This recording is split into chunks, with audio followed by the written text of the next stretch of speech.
tous, c'est Hugo Mouton. On se retrouve aujourd'hui pour une nouvelle vidéo sur les Grands Prix de la saison 2023. Je dis bien les Grands Prix, puisque la nouvelle formule arrive et la nouvelle formule s'appellera Double Header ou Triple Header en fonction des Grands Prix que j'aurai à faire. Ce sera une version condensée des Grands Prix que j'aurai et comme vous l'avez compris, il y aura soit 2, soit 3 Grands Prix en une seule vidéo. J'espère que ça vous plaira, j'espère que la formule vous plaira. On va commencer maintenant et vous m'en direz des nouvelles, vous me direz ce que vous en pensez en commentaire, en espérant que ça vous plaise et que la formule soit la bonne. Donc nous allons commencer avec le premier Grand Prix de la saison, Bahreïn. Le Grand Prix de Bahreïn, premier Grand Prix de la saison, là depuis 2004 au championnat du monde dans le royaume du Bahreïn. Les essais libres, les teams jouent au poker menteur, aucune ne veut réellement montrer ses performances avant les qualifications. Juste avant cela, on a le retour de Stroll qui revient finalement malgré un accident assez grave, puisque un poignet pété et une cheville aussi dans le plâtre, c'est pas génial pour faire de la Formule 1. Les monoplaces finissent d'être fignolées avec pour certains écuries des petits outils de mesure, même pendant les essais de Bahreïn, pour vraiment avoir la performance au maximum et toutes les informations disponibles. Alonso est impressionnant d'aisance, il est deuxième, premier et premier de ses essais libres. Red Bull sont solides avec un Perez premier à la première session et un Verstappen deuxième. En réalité, ce trio ne quittera jamais les trois premières places des essais libres. Perez, Alonso, Verstappen pour la première, Alonso, Verstappen, Perez pour la deuxième avec le meilleur temps de tous les essais de Alonso en 1:30. Et en troisième session, c'est Alonso, Verstappen, Perez. On commence déjà à voir un trio se former.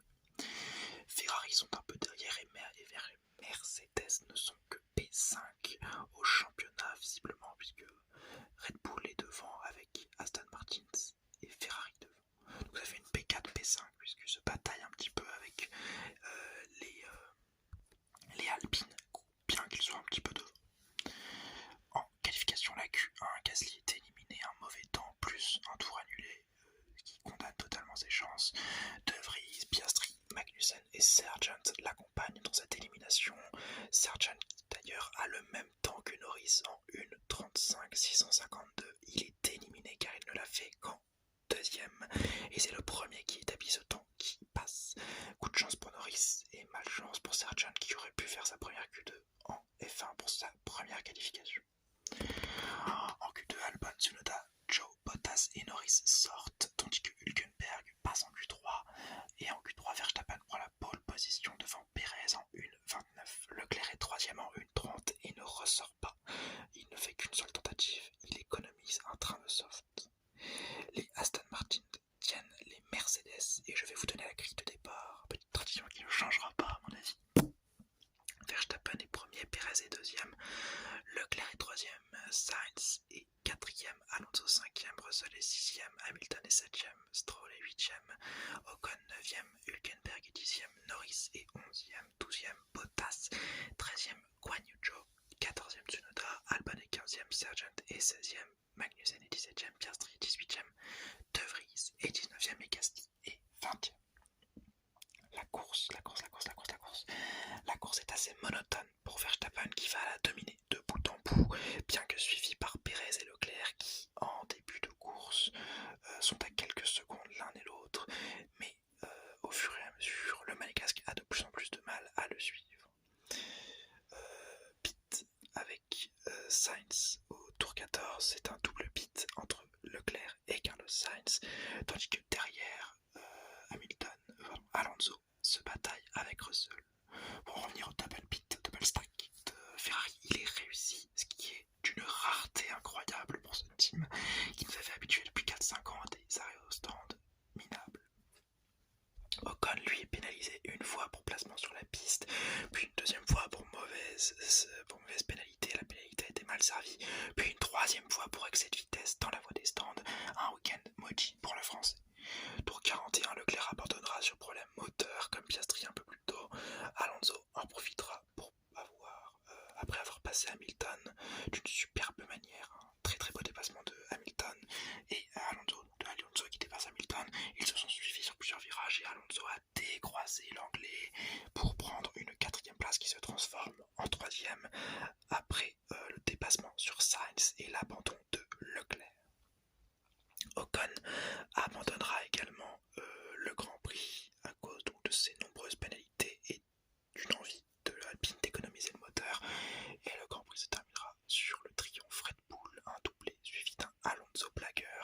qu'il s'amusera à la radio avec ses équipiers et son team.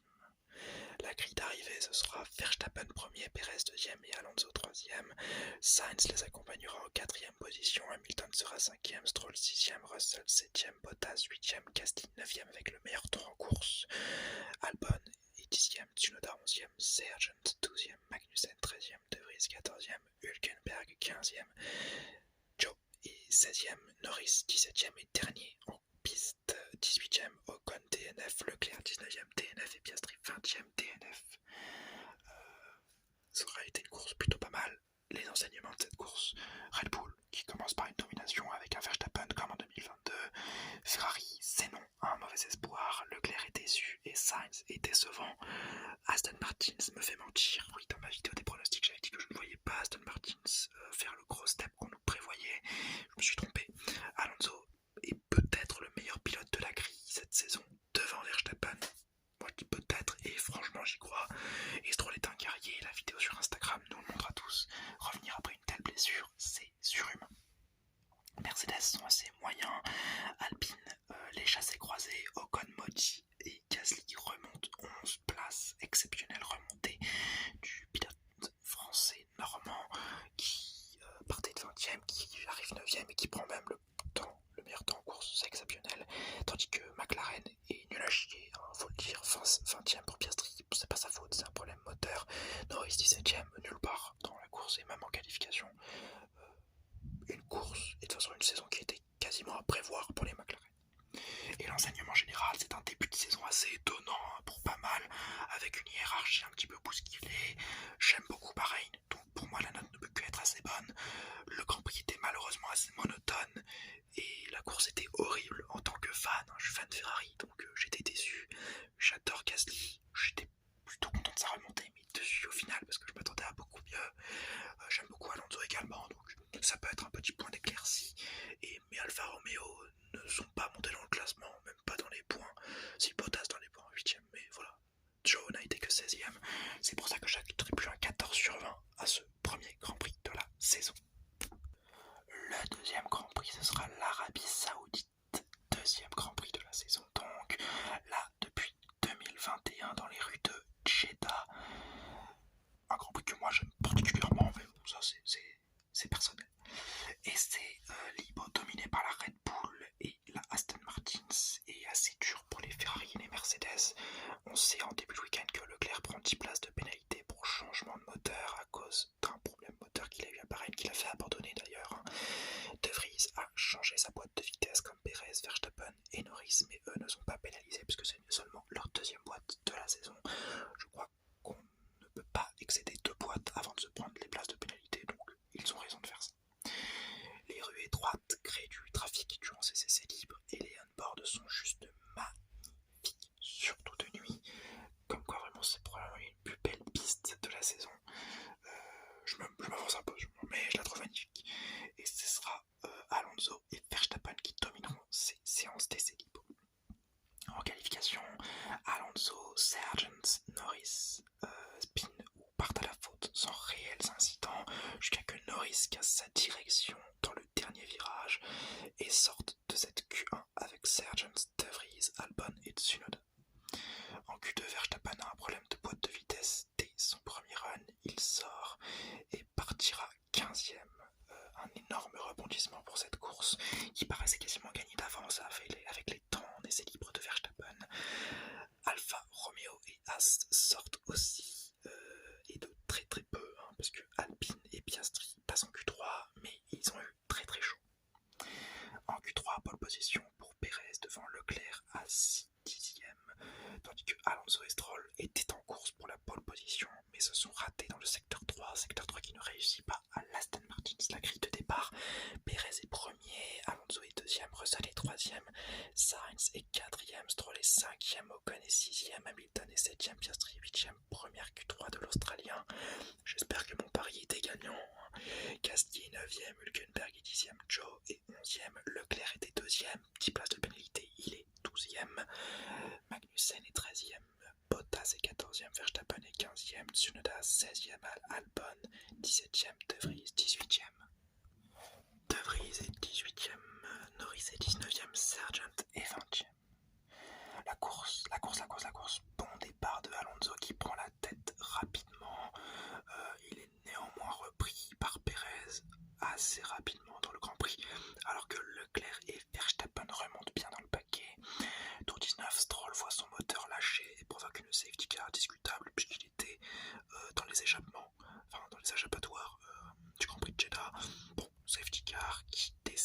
Sainz et Leclerc qui étaient rentrés au stand un tour plus tôt, et avantage Verstappen sur le timing des pits puisqu'il peut s'arrêter et passer devant les deux pilotes Ferrari sans même les avoir combattus. Pérez gardera la tête jusqu'au 50e tour et dernier tour de ce Grand Prix, bien que inquiété par Verstappen et son moteur qui lui font des frayeurs. Verstappen puisqu'il essaie de le rattraper, son moteur parce qu'il lâche un petit peu à des moments, comme pour celui de Verstappen d'ailleurs. Ils ont du mal à passer les rapports, je crois, les Red Bull, et son écurie aussi qui lui demande de ralentir, ce que Pérez ne fera pas étant donné qu'il pense que l'écurie veut le désavantager. C'est toute une histoire, mais on en parlera dans les enseignements. Tsunoda et Magnussen vont nous offrir une belle bataille remportée par Magnussen au tour 45 pour le seul point de la 10e place. Alonso prend la 3e place et s'empare de son 100e podium en carrière, sa 100e coupe. Coupe totalement méritée et nombre de podiums absolument mérité. La grille est arrivée, Pérez est premier, Verstappen est deuxième avec le meilleur temps en course. Grâce à ce meilleur temps, il reste premier au championnat du monde. Alonso est troisième, Russell est quatrième, Hamilton est cinquième, Sainz est sixième, Leclerc est septième, Ocon est huitième, Gasly est neuvième, Magnussen est dixième, Tsunoda est onzième, Hülkenberg est douzième, Joe 13e, De Vries 14e, Piastri 15e, Sargent est 16e, Norris est 17e, Bottas est 18e, Albon 19e, DNF et Stroll 20e, DNF. Albon aura abandonné sur un problème de frein, si je ne dis pas de bêtises, malheureusement pour le Thaïlandais. Quant aux enseignements, ils sont assez faciles à deviner. Red Bull surdomine encore un doublé, mais oui, Red Bull a un manque de confiance totale dans son écurie. Pérez, on lui demande de ralentir un petit peu pour économiser le moteur. Lui, il ne croit pas cela et il pense que c'est une stratégie pour avantager Verstappen et donc il ne ralentira pas et n'économisera pas le moteur. Au final, il garde sa victoire, mais il se fait aussi avoir parce qu'il pensait garder son meilleur tour. Et là, c'est Verstappen qui lui prend à la fin. C'est une ambiance délétère et j'espère à la fois que ça va péter et que ça ne va pas péter parce que je ne souhaite jamais le malheur de quelqu'un, mais étant fan de Ferrari, j'aimerais bien voir la Scuderia revenir. Mais en parlant de Scuderia, elle est à la rue dans la Scuderia ce début de saison, tout du moins. Les deux premières courses sont pas bonnes, Sainz c'est mauvais au possible, tandis que Leclerc se bat avec ses armes, mais c'est pas assez et il finit seulement 7ème. À mon avis, totalement désabusé. Alonso est 3ème, Russell est 4ème, et la FIA se ridiculise.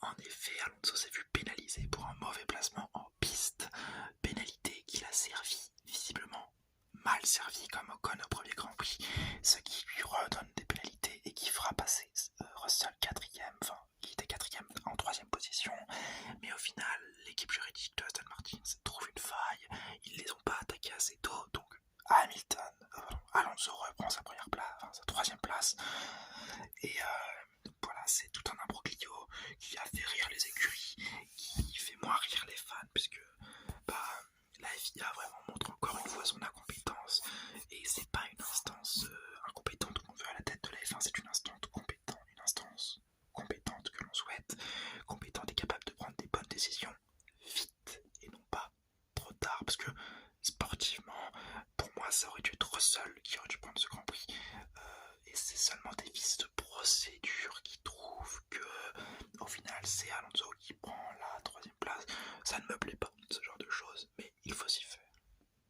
Alpine dans les points, les 2e points de l'écurie, mais la première double entrée dans les points de la saison pour l'écurie française, un bon signe, tandis que Magnussen et Tsunoda sont les seuls réels animateurs de cette course avec les remontées de Leclerc et Verstappen et la bataille d'Alonso et Russell, bataille remportée par Magnussen d'ailleurs, sur un beau dépassement de Tsunoda, un peu triste pour le japonais, mais pour l'instant le début de Tsunoda est pas mauvais chez AlphaTauri. Peut-être que le siège peut être conservé s'il continue de faire des aussi bonnes et prometteuses performances. Ensuite, McLaren 0 pointé, encore une fois, tout à fait à la rue. Norris 17ème, Piastri a fait une très bonne qualification, mais s'est vu avoir une poncture, un pneu crevé en début de course, ce qui le met 15ème au final, c'est un peu triste. Et Alfa Romeo est décevant, encore une fois, pas dans les points. Au premier Grand Prix c'était dans les points, mais là, Bottas est 18ème à la rue. petit peu décevant pour une écurie que j'aime beaucoup. Nous allons terminer sur un Grand Prix ennuyeux. Pourtant c'est une piste que j'adore, mais un Grand Prix ennuyeux et gagné d'avance. On savait quasiment dès les essais libres que ce serait une Red Bull qui serait en tête. On aurait pu penser à Verstappen. La boîte de vitesse nous a fait penser ça autrement.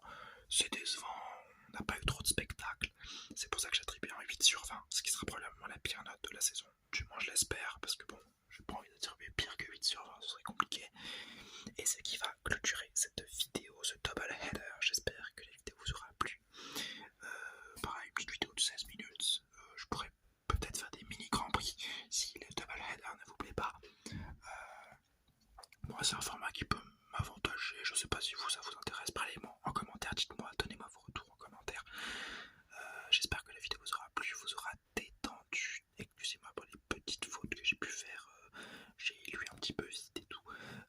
Ça vous a peut-être déplu. J'essaierai d'être un peu plus précautionneux pour les prochaines vidéos. Et j'espère que tout cela vous aura quand même relaxé. Et le fin mot